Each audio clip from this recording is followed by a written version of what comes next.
Buenas tardes a todos los estudiantes de Economía 1, código 20067, que están cursando esta materia en el Centro Regional Campana de la Universidad Nacional de Luján. En la clase de hoy vamos a ver el sistema de cuentas nacionales. Vamos a ver cómo los estados se organizan para realizar un registro sistemático de las transacciones que se realizan dentro de un país a lo largo de un año. Cuáles son los distintos criterios de medición, cuáles son las identidades macroeconómicas. Esto habitualmente aparece en los manuales de economía, pero lo que muchos manuales de economía no dan cuenta es de la discusión, del debate que hay por el tema del registro de lo que es el sistema de cuentas nacionales. Cuáles son las categorías que se utilizan. En ese sentido, debe considerarse que el sistema de cuentas nacionales logra finalmente implementarse después de la Segunda Guerra Mundial, y esto dentro de la ciencia económica es el escenario posterior a la muerte de John Maynard Keynes, que fue en el año 1946. Se funda la Organización de las Naciones Unidas, y es la Organización de las Naciones Unidas, mediante todo un sistema que es la Clasificación Internacional Industrial Uniforme, que puede llevar adelante un registro sistemático de todas las operaciones, de manera que todas las actividades de todos los países se clasifiquen de la misma manera, y de esa forma poder hacer una comparación entre la situación económica de los distintos países. En principio, para ubicarnos mejor en tema, después de la Segunda Guerra Mundial, la ciencia económica asistió a un debate sobre lo que es el análisis macroeconómico, y básicamente surgieron las denominadas síntesis, es decir, los intentos de compatibilizar posturas de grandes pensadores en puntos que son conflictivos. Por ejemplo, tenemos dos síntesis que vamos a analizar. Una es la denominada síntesis neoclásica, desarrollada por el economista Alvin Hansen, y luego fue desarrollada por Paul Samuelson a través de los manuales de economía.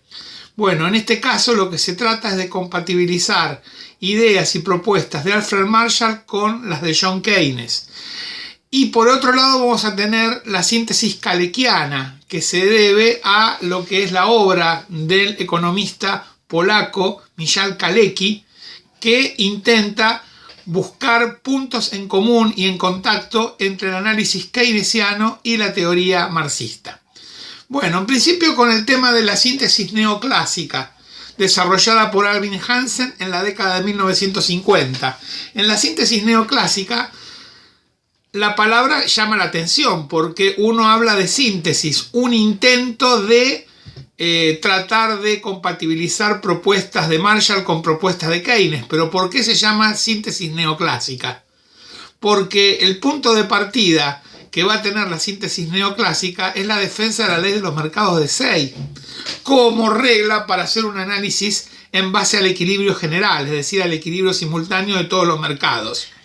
En la síntesis neoclásica, el capitalismo es definido como un sistema de economía de mercado. Entonces, coherente con eso, hay una defensa de la ley de los mercados de Say. También, dentro de la síntesis neoclásica, se jerarquiza el concepto de crecimiento. Es decir, se considera muchas veces como un indicador de bienestar el aumento del Producto Bruto Interno de un país. En relación a lo que es el Estado, el rol que ejerce en la economía, el Estado aparece como un articulador de voluntades individuales, es decir, el Estado prescinde de los conflictos que pueda haber y se comporta como una suerte de árbitro que trata de interceder en los distintos conflictos o en los distintos problemas para llegar al bien común. Y finalmente, si analizamos cómo se define el producto de una sociedad, aparece el concepto de Producto Bruto Interno, que es igual a la suma del consumo, más la inversión, más el gasto público, más la diferencia entre exportaciones e importaciones.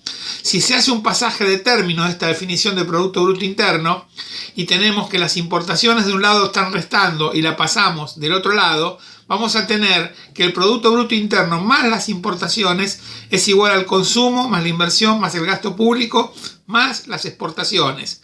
Bueno, en los manuales de economía, el Producto Bruto Interno más las importaciones se lo denomina oferta agregada, y a la suma del consumo más la inversión más el gasto público más las exportaciones se habla de demanda agregada. Entonces, lo que se puede apreciar es que se construye el concepto de producto social en base a la teoría del equilibrio general. En relación a la síntesis kalekiana, lo primero que debe decirse es que para Michal Kalecki la ley de los mercados de Say no funciona. Kalecki coincide con Keynes en que se producen las crisis en el capitalismo debido a una insuficiencia en la demanda efectiva. Sin embargo, Kalecki va a tener una definición diferente a la definición de Keynes en relación al concepto de demanda efectiva. En Keynes la demanda efectiva era igual al consumo más la inversión, y el consumo y la inversión eran considerados agregados económicos, es decir, el consumo de toda la sociedad es igual al consumo individual, a la suma de todos los consumos individuales, mientras que la inversión privada del conjunto de un país es igual a la suma de todas las inversiones de todos los empresarios. ¿Qué es lo que hace Michal Kalecki? Hace una distinción entre clases sociales.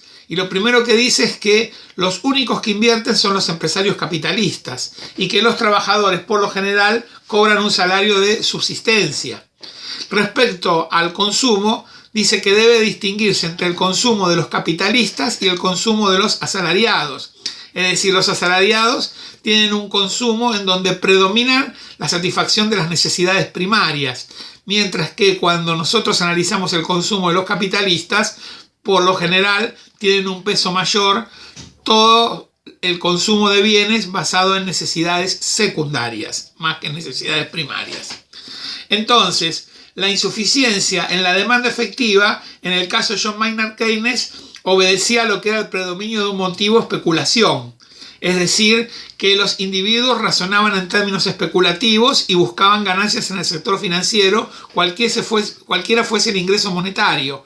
En cambio, en Michal Kalecki, quienes especulan son los empresarios. Entonces, Kalecki habla de rentismo, es decir, la búsqueda de empresarios de obtener una renta financiera lo más rápido posible, arriesgando el menor dinero posible. Entonces, tenemos una diferencia en cuanto al análisis, porque Keynes habla de motivo de especulación sin distinguir clases sociales, mientras que Michal Kalecki sí lo hace. Para Michal Kalecki, el capitalismo es un modo de producción que emplea mano de obra libre asalariada. En el caso de Kalecki se jerarquiza el concepto de desarrollo, y el desarrollo no es un resultado predeterminado.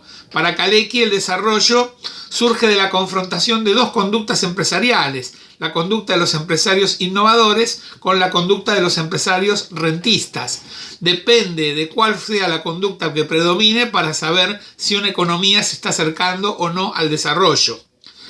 Respecto al Estado, Kalecki sostiene que el Estado organiza la dominación que una clase social realiza sobre el resto de la sociedad.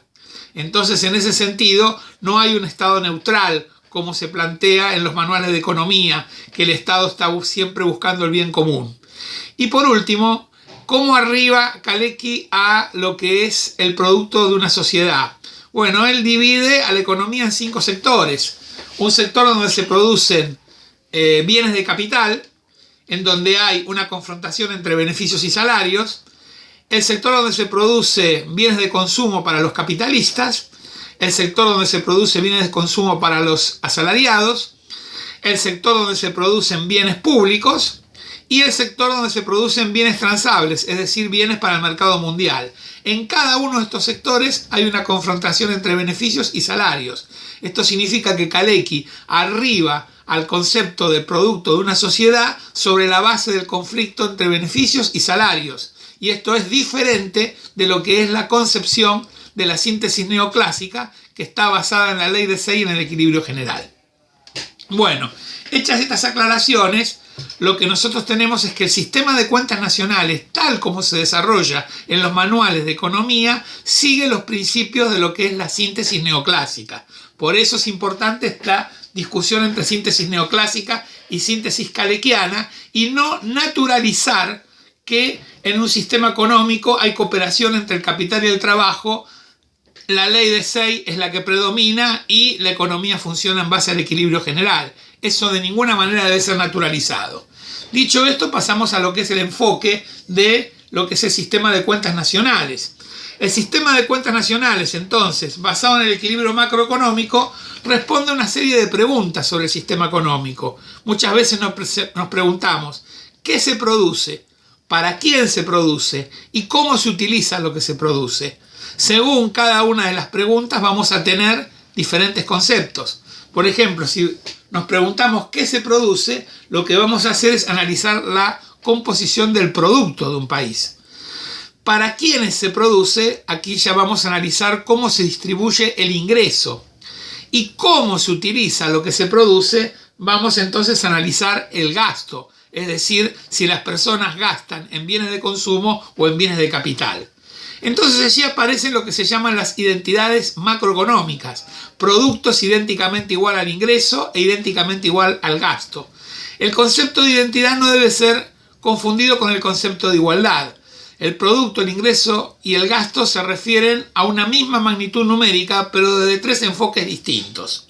Para que esto se entienda mejor, supongamos, por ejemplo, la tarea que desarrolla un docente universitario como quien les habla. Todo lo que yo estoy haciendo en esta clase a distancia, más lo que hago en las clases presenciales, forma parte del producto, es decir, forma parte de la oferta de servicios públicos. Ahora bien, por esta clase que yo les estoy dictando en estos momentos a ustedes, hasta el momento no he visto ningún ingreso monetario. Es decir, hasta el momento tenemos un producto que no tiene ingreso.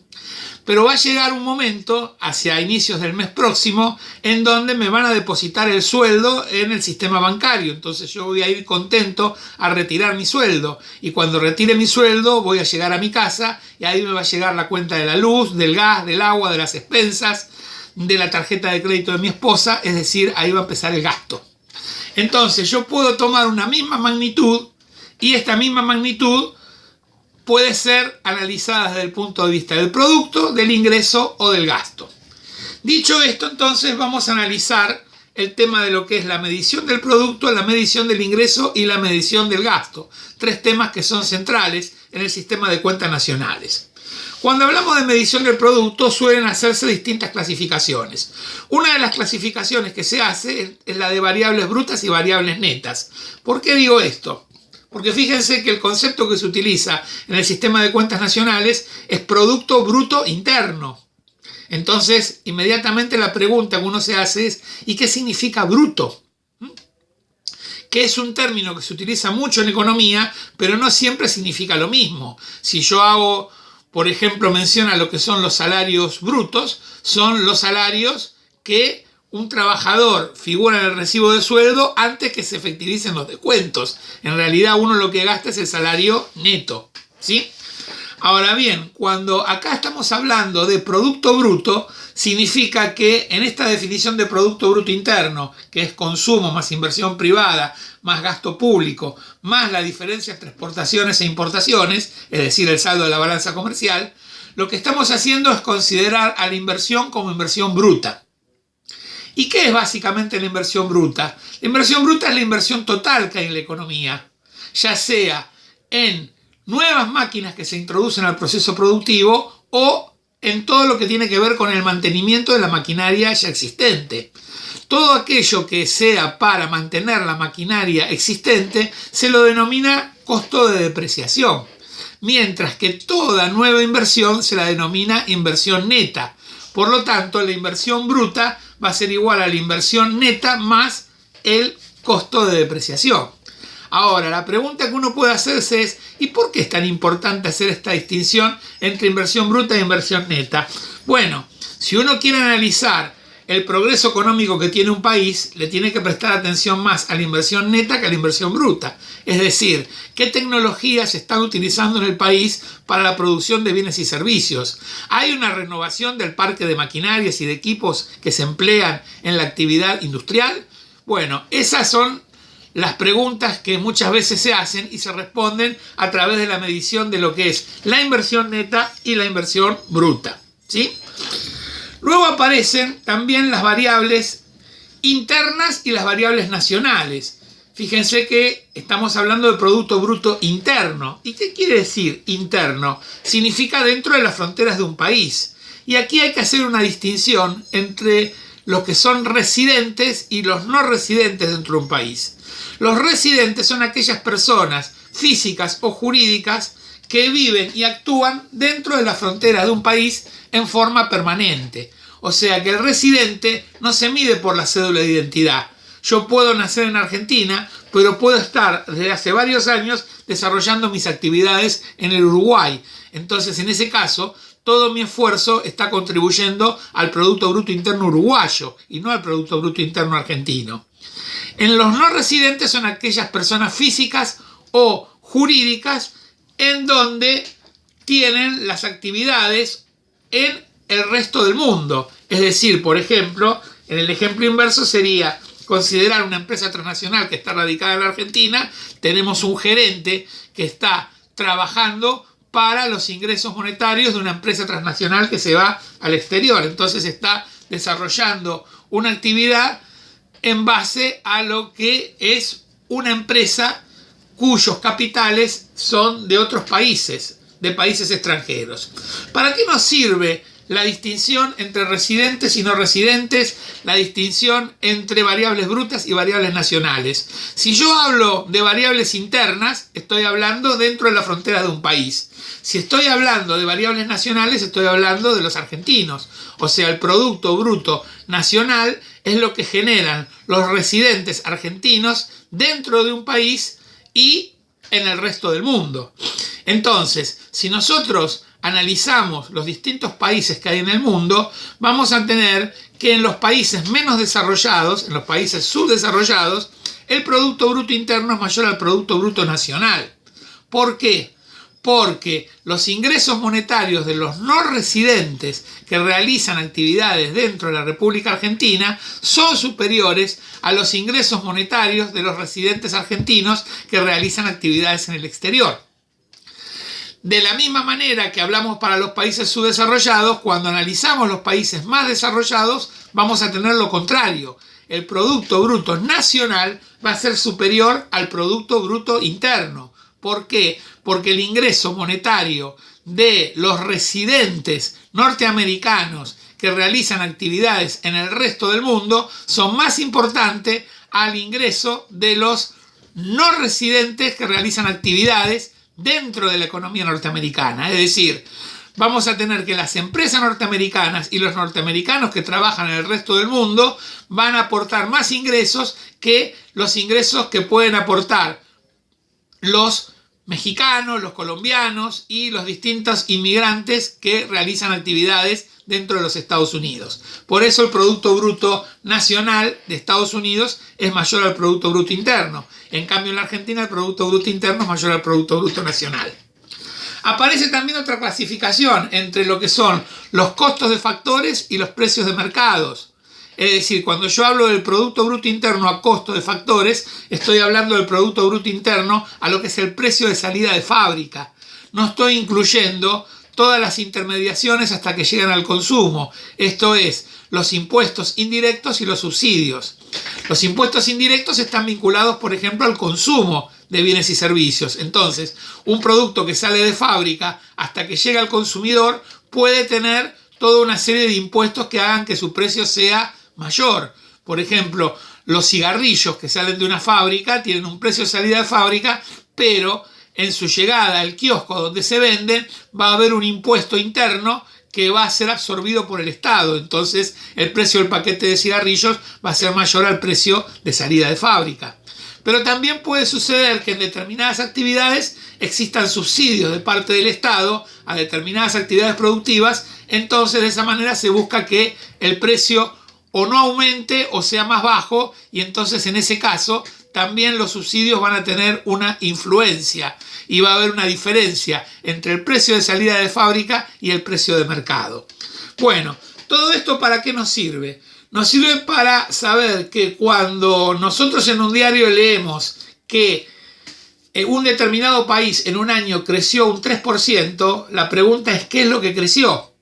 Y lo que creció es el Producto Bruto Interno a costo de factores. Si no hay ninguna aclaración, cuando se dice el país creció un 3%, creció el Producto Bruto Interno a costo de factores. Por último, es muy importante la clasificación que se hace de las actividades para poder hacer comparaciones entre la evolución económica de distintos países. En ese sentido, por ejemplo, aparece lo que se llama la Clasificación Industrial Internacional Uniforme, CIIU, que es una clasificación que se realiza en la Organización de las Naciones Unidas, esto viene ya desde fines de la década de 1940, y que aparecen 9 actividades que tienen un nomenclador, un número que es el mismo para todos los países. Entonces tenemos, por ejemplo, con el número 1, todo lo que es la agricultura. Se los digo en forma abreviada, en realidad se llama agricultura, caza, silvicultura y pesca. Con el número 2, explotación de minas y canteras. Con el número 3, industria manufacturera. Con el número 4 está toda la parte de energía, electricidad, gas y agua. En el número 5 tenemos construcción, en el 6 comercio, en sus distintas variantes, en el 7 el transporte, en el 8 las finanzas y en el 9 todos los servicios comunales, sociales y personales, ¿sí? Entonces, esta clasificación internacional, industrial, uniforme, lo que nos está diciendo es que podemos comparar de esta manera las distintas actividades que se realizan en un país y en el resto de los países, ¿sí? Bueno, básicamente esto es uno de los criterios que se utiliza para una clasificación que muchas veces nosotros la leemos en los diarios y no tenemos tanta seguridad de qué se trata. Por ejemplo, lo que se llama el sector primario, tenemos que considerar ahí lo que sería la primera actividad, la agricultura, y la segunda actividad, que es la explotación de minas y canteras. En lo que se refiere al sector secundario, sector industrial, estaría la industria manufacturera, toda la parte de electricidad, gas y agua y la construcción. Y finalmente el sector terciario, el sector servicios, tendríamos al comercio, el transporte, las finanzas y el resto de los servicios. Bueno, dicho esto, entonces, lo que hemos hecho es examinar la medición del producto. Vamos a la medición del ingreso. La contabilidad nacional mide la renta de un país estableciendo 2 clasificaciones, y las clasificaciones que se hacen tienen que ver con el factor productivo retribuido. Entonces, una de las clasificaciones que más se utiliza es la separación entre los ingresos monetarios de los asalariados y de los no asalariados. Es decir, el ingreso monetario de los asalariados significa la masa de salarios que hay en relación al ingreso de la sociedad. Mientras que cuando hablamos de no asalariados, hablamos de la renta, de los intereses y de los beneficios. Entonces, uno de los criterios para medir si la distribución del ingreso de un país progresa o no es hacer el cociente entre el salario y la masa de salarios de un país y el total del ingreso. Si la participación de los salarios en el ingreso aumenta, decimos que la distribución del ingreso mejora. Si por el contrario la participación de los salarios en el ingreso disminuye, en ese caso decimos que la distribución del ingreso del país está empeorando. Eso en cuanto a lo que es la medición del ingreso. En lo que se refiere a la medición del gasto, se hace una distinción entre los bienes de consumo final y los bienes de consumo intermedio. Es decir, estamos hablando de que hay bienes que se consumen directamente, mientras que hay otros bienes que se utilizan para producir otros bienes. Es decir, yo puedo considerar la harina como un bien final, pero también al mismo tiempo puedo considerar que con la harina puedo producir pan. Entonces podemos ver que en un sentido es un bien final y por otro caso es un bien intermedio. Bueno, acá lo que resulta muy importante es las especificidades que tiene el sistema de cuentas nacionales, que lo hacen diferente a lo que es la contabilidad privada. Por ejemplo, en el sistema de cuentas nacionales se contabilizan los resultados y no las situaciones patrimoniales entre habitantes de un país. Es decir, si yo estoy llevando la contabilidad de una empresa privada y la empresa en la cual yo trabajo le pide un préstamo a otra empresa, eso se contabiliza como deuda, pero dentro de las fronteras de un país no hay ninguna alteración, salvo que se abonen intereses. Entonces lo que sí se contabilizan son los resultados. Entonces ahí tenemos una diferencia con el sistema de contabilidad privada y lo que es la contabilidad pública. Al mismo tiempo, siempre se habla de Producto Bruto Interno y no de producción. ¿Y esto por qué? Porque lo que se trata es de evitar la doble contabilización de insumos. ¿Qué quiere decir esto? que nosotros corremos el riesgo de contabilizar dos veces los insumos. Por ejemplo, si yo tengo un automóvil y hago la medición, el automóvil incluye todo: el neumático, las bujías, el espejito retrovisor, el tapizado de los asientos. Si eso no lo hiciese de esta manera, en base al criterio de producto, ¿qué haría? Contabilizaría por un lado el automóvil con todos esos elementos que lo componen, y luego volvería a contabilizar los espejitos, los neumáticos, el tapizado de los asientos, las bujías. Entonces siempre se busca evitar la doble contabilidad de los insumos. Este es otro de los criterios dentro del sistema de cuentas nacionales para lo que es la contabilidad o el registro de las operaciones que se realizan dentro del país. Otra cuestión importante es cómo el sistema de cuentas nacionales provee de instrumentos para la toma de decisiones en materia de políticas económicas. Uno es el caso de la matriz de insumo-producto, que es un cuadro que lo que hace es analizar las relaciones intersectoriales e intrasectoriales de una economía.